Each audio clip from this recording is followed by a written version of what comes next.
विचार रखने का अवसर प्राप्त हुआ।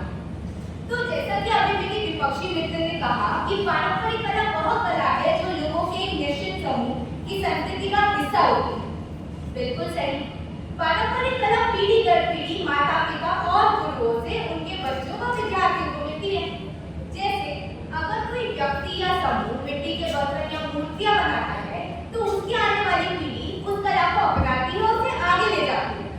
हाँ, मैंने माना यह हमारी भारतीय संस्कृति है और हमें इसे हस्तांतरित करना चाहिए, लेकिन क्या बस यही काफी है?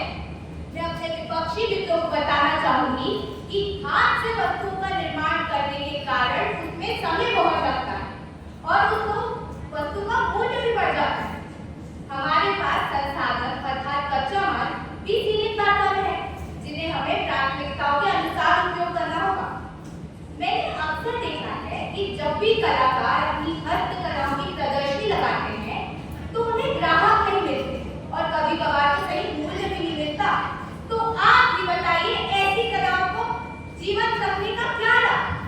जैसा कि भट्टाचार्य जी ने भी कहा है कि लोक परंपरा को बचाना महत्वपूर्ण है, लेकिन इनका संरक्षण कर कौन रहा है और ज्यादा महत्वपूर्ण है।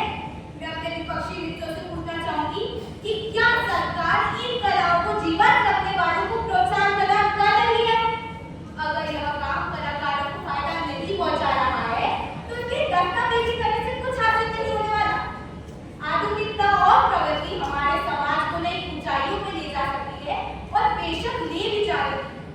कहने का तात्पर्य बस इतना सा है कि समय के साथ कलाएं प्रासंगिक नहीं रह गई।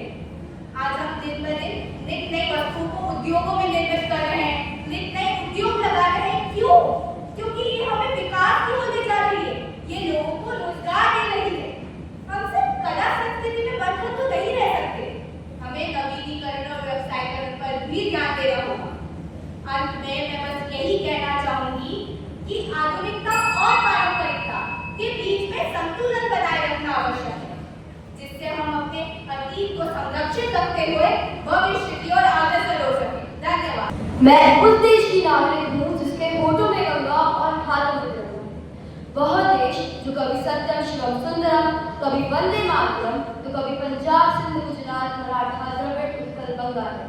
परंतु आज मेरा वही देश इतना आधुनिक हो गया है कि हम हमारी भारतीय संस्कृति को तो भूल ही रहे हैं, उसी के साथ हमारी पारंपरिक कलाओं का महत्व भी खत्म होता जा रहा है, जो हमारे लिए बहुत शर्म की बात है, क्योंकि हमें पारंपरिक कलाओं से बहुत कुछ सीखने के लिए मिलता है। भारतीय पारंपरिक कला रूप प्रतीकात्मकता में समृद्ध रहे हैं, जिनमें ब्रह्मांड विज्ञान, देवी देवताओं और मानव शरीर को दर्शाया है। भारतीय मधुबनी व पट्टचित्र चित्रों की नींव देवी दुर्गा, माँ काली, महिषासुर और श्री कृष्ण की कहानी में भी पाई जा सकती है। यही नहीं, यह सभी कलाएं पर्यावरण के अनुकूल भी है। कोई नहीं जानता कि ओडिशा की पट्टचित्र चित्रकला, राजस्थान की पट, आंध्र प्रदेश की कलमकारी, बिहार की मधुबनी और महाराष्ट्र की पाटी चित्रकला है।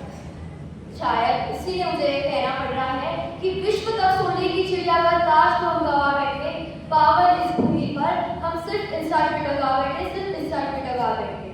यही नहीं, यह सारी कलाओं में रोचक कहानियां भी छुपी होती है, जैसे अजंता एलोरा की चित्रकलाएं, जिन्हें देख नई पीढ़ी को जानकारी मिल सके। अभी मेरे सहपाठियों मित्रों ने बोला, जब हर चीज आधुनिक हो गई है तो हमें भी आधुनिक हो पारंपरिक कलाओं को भूल आगे के विकास पर ध्यान देना चाहिए, जो अन्यथा अनुचित है, क्योंकि आज मुस्लिम अधिक प्रगतिशीलों के पक्ष में पारंपरिक कलाओं को अधिक करना आसान है, लेकिन यह याद रखना महत्वपूर्ण है कि वर्तमान समय में कला केवल पहले मौजूद चीजों का ही एक विकास है। अब आप आज मौजूद चीजों को ही देख लीजिए। हमारी पारंपरिक पोशाकें सबकी पोशाकें बन चुकी है और जीन्स हमारी दैनिक। आज कितने बच्चे ही अपनी मातृभाषा में पढ़ कर लिख पाते हैं।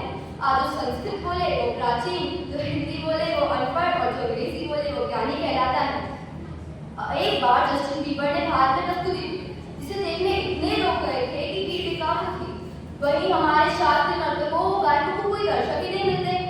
मैं मेरे सहपाठियों से पूछना चाहूंगी, क्या यही आधुनिकीकरण की प्रक्रिया है? अगर यही है तो आपको नहीं लगता हम कुछ ज्यादा आधुनिक हो रहे हैं? भारतीय पारंपरिक कला के साथ को नजरअंदाज करने और खोने का एक अंतर्निहित जोखिम है। इस कला की रक्षा कोई सौंदर्य संबंधित चिंता नहीं,